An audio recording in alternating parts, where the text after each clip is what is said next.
let's say that you are without something that you really want. And you are so aware that you are without something that you really want that it's sort of dominating your thoughts. You're almost obsessed with this awareness that you are not where you want to be. And so you set a goal, a stronger goal, like you need to. Like life hasn't already set the goal and set it and set it and set it and set it. Like you need to write it down again. Right. Like you need to tell somebody, you need to go to a class, you need to put it on a billboard. You don't need to. It's already there in this vortex. And the energy that creates worlds is on it. And all of the cooperative components have already been gathered. In other words, not only have you set the goal, but the larger part of you has already realized the goal, is already vibrationally experiencing the emotional manifestation of the goal. Are you following? So your work then is to bring yourself into vibrational alignment with it. So the more general you are in the beginning, the less you will be resisting it. Because if you get specific about something that you really want that you specifically don't have, the more you focus on it in specifics, the more you just compound the current vibration and hold yourself there vibrationally apart from what you really want. It's why it gets so frustrating. But if you begin to relax in that, go negative but general negative, begin to diffuse the specifics of it, you'll feel better and better and better and better. Saying things like, well, this sucks. It's general. You're less specific than when you're telling someone all of the detailed reasons why it sucks. Or say something like, well, this too shall pass. Now you're moving a little more over into the general and positive. But at least you're not beating the detailed drum of what you don't want.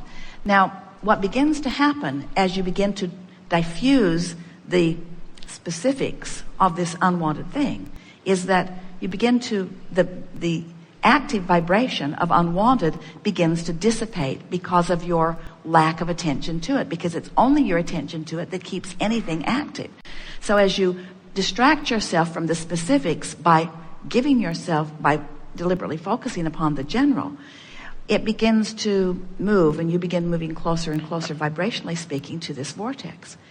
So now you begin speaking more generally positive.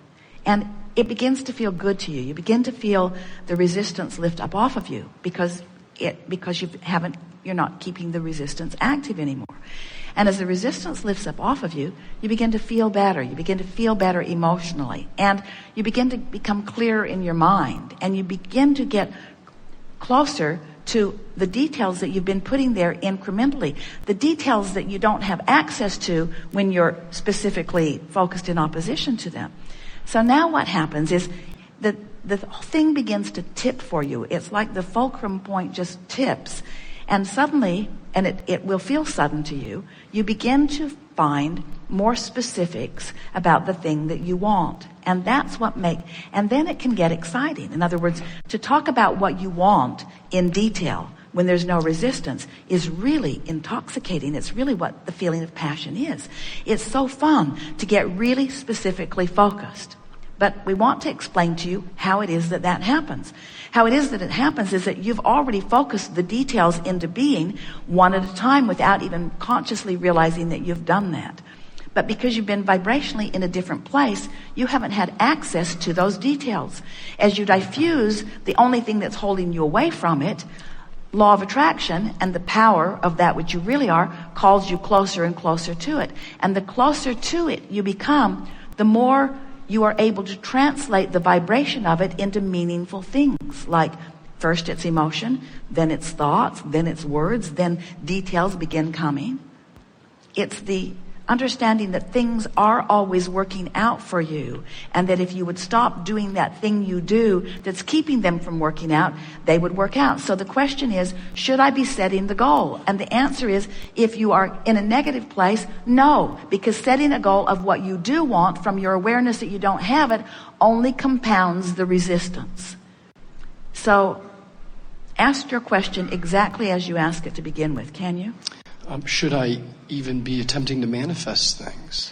You should be the thing that, if we were standing in your physical shoes, we would be attempting to manifest would be an emotion. We would want to manifest first. So let's say you're worried or fearful or frustrated, but let's say it's a negative emotion. We would want to manifest an emotion that felt better. That would be our goal. And at first, it might just be one of distraction. It might just be one of a feeling of peacefulness. It might just be one of a feeling of just sort of letting go. But once you reach that more peaceful place, then would you rather feel peaceful or passionate? You would, wouldn't you? But isn't peaceful along the way? Would you rather feel passionate or desperate? Isn't there a big range of difference? Would you rather feel peaceful or desperate? Peaceful. In other words, it's easy to tell which one feels better. And so as you make it an emotional thing, as you let your goals be about your emotions, what happens is you gain control of your vibrational stance. If you will get your attention upon the manifestation of the way you feel, now you've got control of everything. And until you do, you've got control of nothing. So let's recap the answer again. Should we set goals? Should we try to manifest anything? Your vortex is already full of it. Now you want to find a vibration that allows you to have access to it. Right. And the way you do that is by setting an emotional goal. And when you set an emotional goal that you accomplish, now you have access to everything that's in the vortex, and then things really start rolling for you.